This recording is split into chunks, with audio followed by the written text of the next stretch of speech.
সবাইকে আহ, আজকের ক্লাসে আবারও স্বাগতম জানাচ্ছি। কম্পিউটার হাতে খড়ি এবং আনিস কর্পোরেশনের পক্ষ থেকে আমি আপনাদের সাথে আছি আনিস। তো কথা না বাড়িয়ে শুরু করা যাক আজকের ক্লাসটি।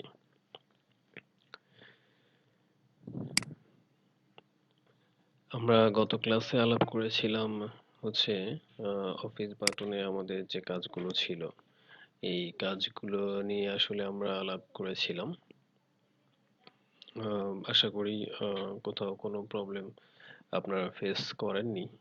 তারপরেও যদি ফেস করে থাকেন সেক্ষেত্রে আমি অলওয়েজ যেটা বলি যে আমাদের যে কন্টাক্ট গ্রুপগুলো আছে, দ্যাট মিনস সোশ্যাল মিডিয়া কন্টাক্টগুলো যেগুলো আছে, এগুলোর মাধ্যমে আপনারা আমাদের সাথে কানেক্টেড হয়ে নিতে পারেন। আমি আবারও রিপিট করতেছি, সোশ্যাল মিডিয়া কন্টাক্টগুলো যেগুলো আছে এইগুলোর মাধ্যমে আপনারা আমাদের সাথে কমিউনিকেট করে আপনাদের প্রবলেমগুলো সলভ করে নেবেন আশা করব। তো এখানে সোশ্যাল মিডিয়া কন্ট্যাক্টগুলোর লিঙ্কগুলো দেওয়া আছে। আশা করি আপনাদের সাথে আমাদের সেখানে দেখা হবে। তো যাই হোক, আজকে আমরা ক্লাস করব হচ্ছে হোম বাটন। আমরা যেটা বলেছিলাম যে এই উপরের দিকে যে বাটন বারটা থাকে এটাকে টাইটেল বার বলা হয় এবং তার নিচে যেগুলো আছে এগুলোকে বলা হচ্ছে ট্যাব বাটন। সো আমরা হোম ট্যাবে আজকে কাজ করব এবং আজকে আমাদের ক্লাসের যে শিডিউলটি রয়েছে সেটা হচ্ছে হোম ট্যাবে আমরা ক্লিপবোর্ড এবং ফন্ট এই দুইটা মেনু আসলে কাজ করব আর কি, এবং এই দুটো মেনুর মধ্যকার যে সাব মেনুগুলো রয়েছে সেগুলোর কাজগুলো আমরা আসলে করব। সো যাই হোক, আমরা এখানে কিছু টেক্সট লিখে রেখেছি। অলওয়েজ একটা কথা মনে রাখতে হবে, সেটা হচ্ছে এমএস ওয়ার্ডে কাজ করতে গেলে আম, কিছু না কিছু আসলে লিখে রাখা ভালো। তো আপনারাও চেষ্টা করবেন যেন আহ, কিছু লেখা থাকুক ডকুমেন্টের মধ্যে। তো যাই হোক, আমরা এখন শুরু করব। তো প্রথম অবস্থায় একটা জিনিস বলে নিচ্ছি, সেটা হচ্ছে যেমন ধরেন আম, আমরা যখন এই একটা ডকুমেন্টের মধ্যে লিখব, তো সেক্ষেত্রে আহ, আমরা লেখার পরে ডকুমেন্টটা আমরা যদি কেটে ফেলি বা ডকুমেন্টের মধ্যে যে টেক্সট গুলো আছে এই টেক্সট গুলো যদি কেটে ফেলতে চাই সেক্ষেত্রে আমরা কি করব? আমরা জেনারেলি কিন্তু কিবোর্ড থেকে ব্যাক স্পেস দিয়ে কেটে ফেলতে পারি, তাই না? তো ব্যাক স্পেস ছাড়াও আমরা যে কাজটা করতে পারি সেটা হচ্ছে এই ক্লিপবোর্ড অপশনের মাধ্যমে আমরা কাট করতে পারি। তো প্রথম অবস্থায় কোনো টেক্সটকে আমাদের আহ, যদি কাটতে হয় সেক্ষেত্রে আমাদেরকে ওই টেক্সটের ওই অংশটুকু সিলেক্ট করতে হবে। সিলেক্ট কিভাবে করতে হয় আমি একটু বলে দিচ্ছি। সেটা হচ্ছে যেমন ধরেন আমি এই সম্পূর্ণ টেক্সটগুলো সিলেক্ট করব। তো মাউস ধরে আম,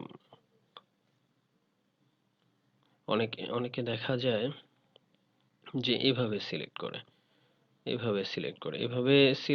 না করে যেমন এভাবে সিলেক্ট করতে গেলে অনেক সময় লাগতে পারে। সেক্ষেত্রে আপনি এই কর্নার টু কর্নার, এই কর্নার থেকে স্টার্ট করে এই কর্নারে মাউস পয়েন্টারটা নিয়ে যাবেন। তাহলে দেখা যাবে যে আমাদের এটা কমপ্লিটলি সুন্দরভাবে সিলেক্ট হবে। আর যদি আপনি চান যে আমি শুধু এই লাইনটুকু সিলেক্ট করতে চাই, সেক্ষেত্রে অবশ্যই মাউস ধরে মাউস পয়েন্টারটা বাম দিক থেকে ডান দিকে বা ডান দিক থেকে বাম দিকে নিলে এটা সিলেক্ট হবে। আমি একটু দেখিয়ে দিচ্ছি একবার।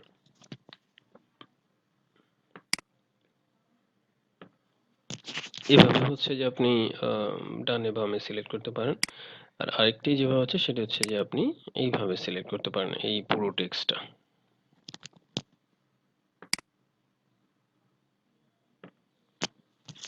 রাইট? তো যেহেতু আপনারা বিগিনার লেভেলে আছেন, আমরা একদম সিম্পল একটা বিষয় ছিল আর কি। এটা একটু ক্লিয়ার করে দিলাম, আশা করি আপনাদের কাজ করতে সুবিধা হবে। তো যাই হোক, আমরা এটা সিলেক্ট করার পরে আমরা যদি এটা কেটে ফেলতে চাই, আমরা কিবোর্ড থেকে যেমন কাটতে পারি আমরা এই অপশন থেকেও কাটতে পারি। এটা কাট অপশনের মাধ্যমে আমরা কিন্তু এটা কেটে ফেলতে পারি।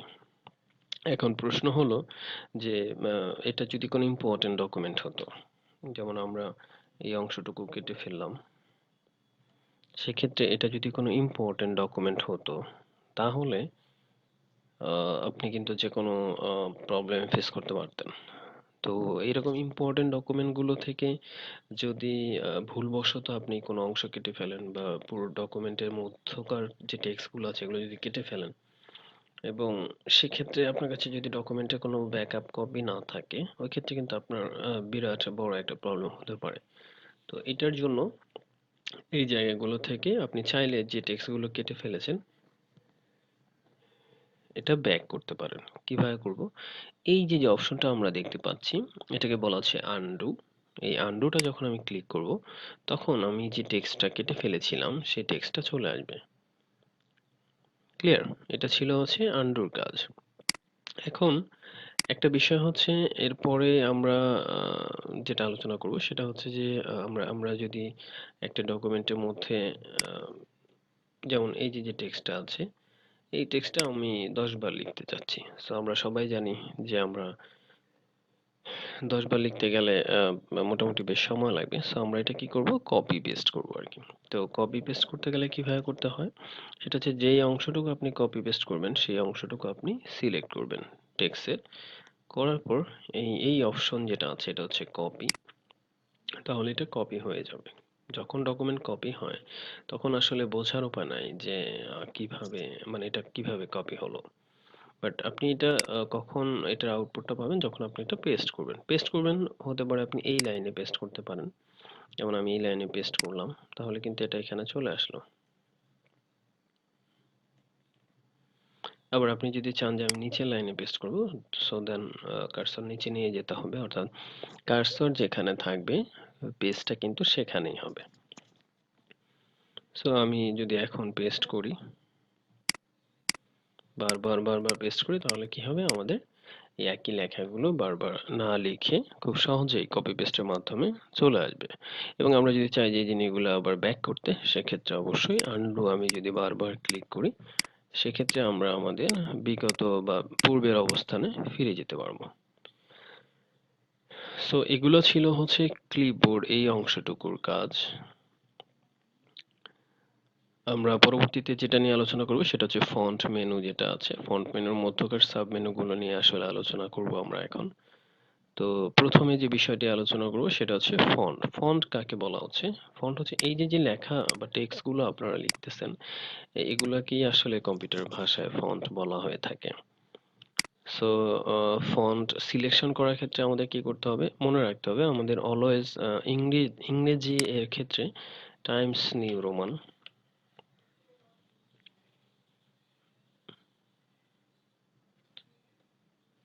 এই ফন্টটি সিলেক্ট করতে হবে ইংলিশের ক্ষেত্রে এবং বাংলার ক্ষেত্রে আপনাকে অলওয়েজ সুতুনি এমজে এই ফন্টটি সিলেক্ট করতে হবে।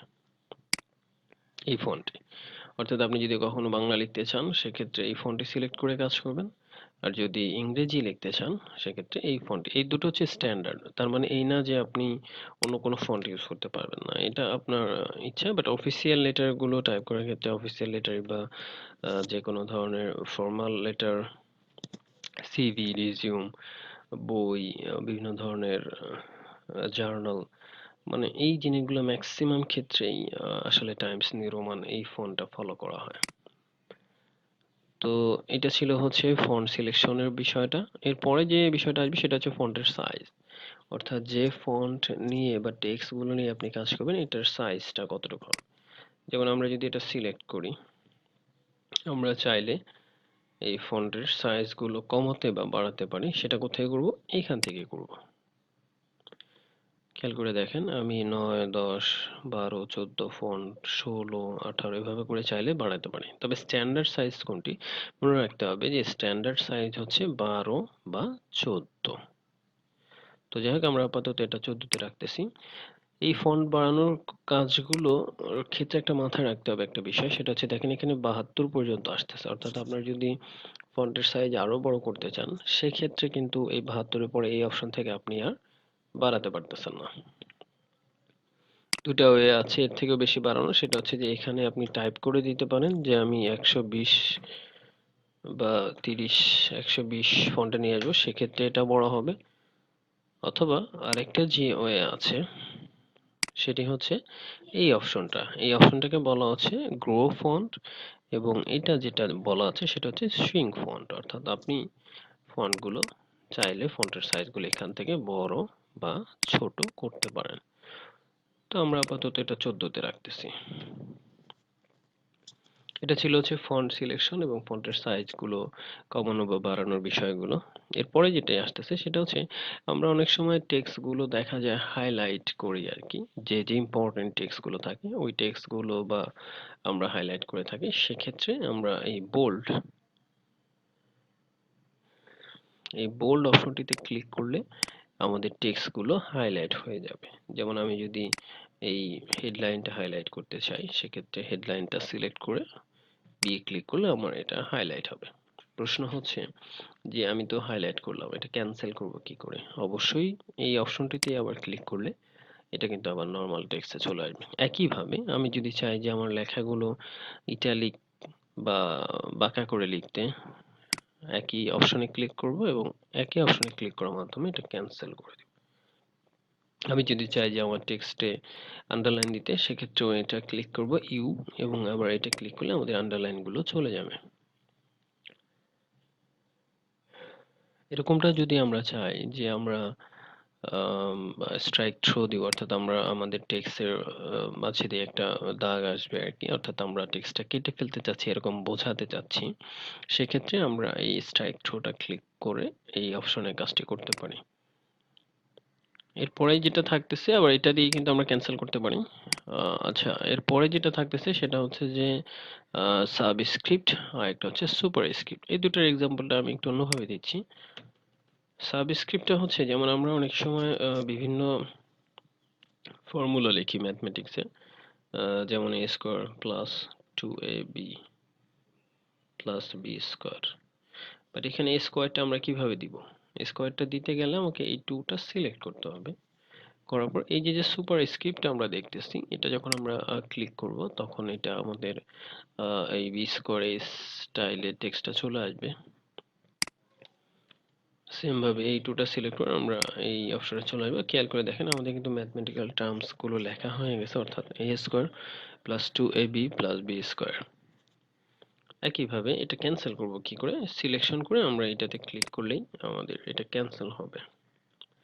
এরপরে যেটার এক্সাম্পলটা দিব সেটা হচ্ছে আমরা অনেকে কেমিস্ট্রিতে বিভিন্ন ধরনের পানি মানে সংকেত থেকে থাকে, যেমন পানির একটি সংকেত আপনারা হয়তো সবাই এটি চিনবেন। তো এইটি দিয়ে আমরা পানির সংকেতটি আসলে দেখাবো, যেমন H2O। এটা আমরা নিচের দিকে কিভাবে নিব? এটাকে সাবস্ক্রিপ্ট বলা হচ্ছে। এই সাবস্ক্রিপ্ট ক্লিক করার মাধ্যমে আপনি কিন্তু চাইলে এটা দেখাতে পারেন আর কি। সো এটা ছিল হচ্ছে সুপারস্ক্রিপ্ট এবং সাবস্ক্রিপ্টের এক্সাম্পল। এরপরে যেটা থাকতেছে সেটা হচ্ছে সেন্টেন্স কেস, অর্থাৎ আপনি আপনার টেক্সট গুলো যে লিখবেন সেটা আসলে টেক্সট লেখার স্টাইলটা কোন কেসে হবে সেটা সিলেক্ট করা। যেমন আমার এখানে যে লেখাগুলো আছে এগুলো হচ্ছে সেন্টেন্স কেসে আছে। সেন্টেন্স কেসে আমি যদি এখানে ক্লিক করি তাহলে এটা কিরকম, মানে সেন্টেন্স কেসটা জিনিসটা কি? জিনিসটা হচ্ছে আমরা যখন কোনো সেন্টেন্স লিখি সেক্ষেত্রে সেন্টেন্সের ওই সেন্টেন্সের প্রথম লেটারটা থাকে ক্যাপিটাল লেটার এবং ফুল স্টপ দেওয়া পর্যন্ত পরের লেটারগুলো হচ্ছে যে স্মল লেটারে থাকে। এটাই হচ্ছে সেন্টেন্স কেসের ফরম্যাটটা। সো আমরা এর পরবর্তীতে যদি চাই যে আমরা সমস্ত টেক্সটগুলো স্মল লেটার নিয়ে আসতে, সেক্ষেত্রে আমরা স্মল লেটার নিয়ে আসতে পারি।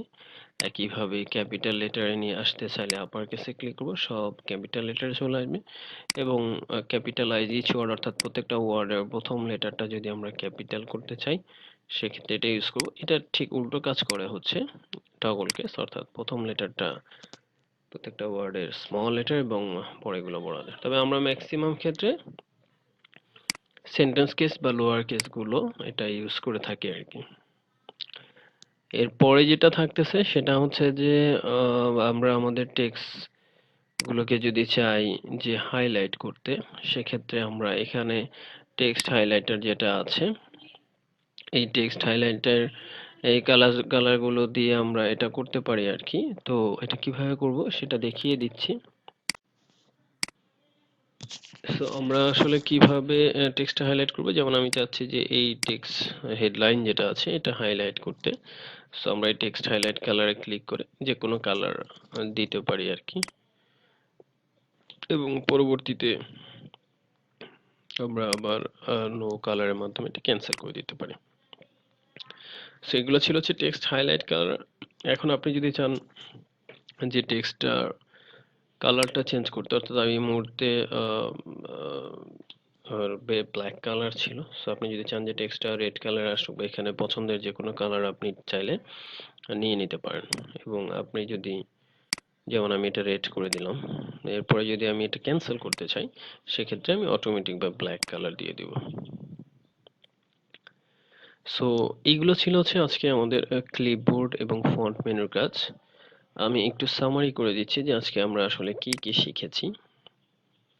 আমরা আজকে যে জিনিসগুলো শিখেছি সেটা হচ্ছে ফন্ট হোম ট্যাবের মধ্যে আমরা ক্লিপবোর্ড মেনুতে যেটা শিখেছি সেটা হচ্ছে আমরা একটি ডকুমেন্টের টেক্সট গুলো কিভাবে কাটতে হয়, এবং এই টেক্সট গুলো পরবর্তীতে কিভাবে ব্যাক করতে হয়, এবং কপি পেস্ট আসলে কিভাবে ব্যবহার করতে হয়, এবং এটা দিয়ে কিভাবে সবচেয়ে ভালো আউটপুট নিয়ে আসা যায় সেই জিনিসগুলো আলোচনা করেছি আমরা ক্লিপবোর্ড মেনুর মধ্যে।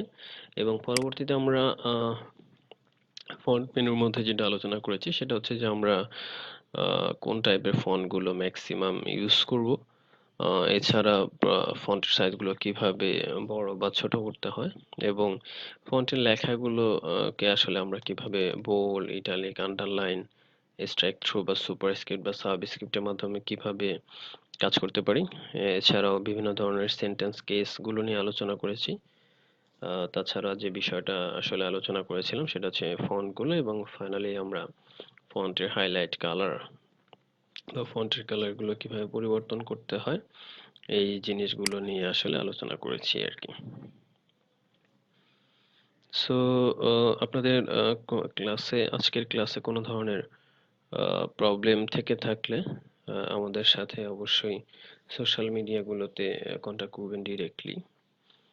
আমরা আশা করব যে আমরা আপনাদের সাপোর্ট সার্ভিসগুলো অলওয়েজ দিতে পারবো বলে আমরা আপনাদেরকে আশ্বাস দিচ্ছি।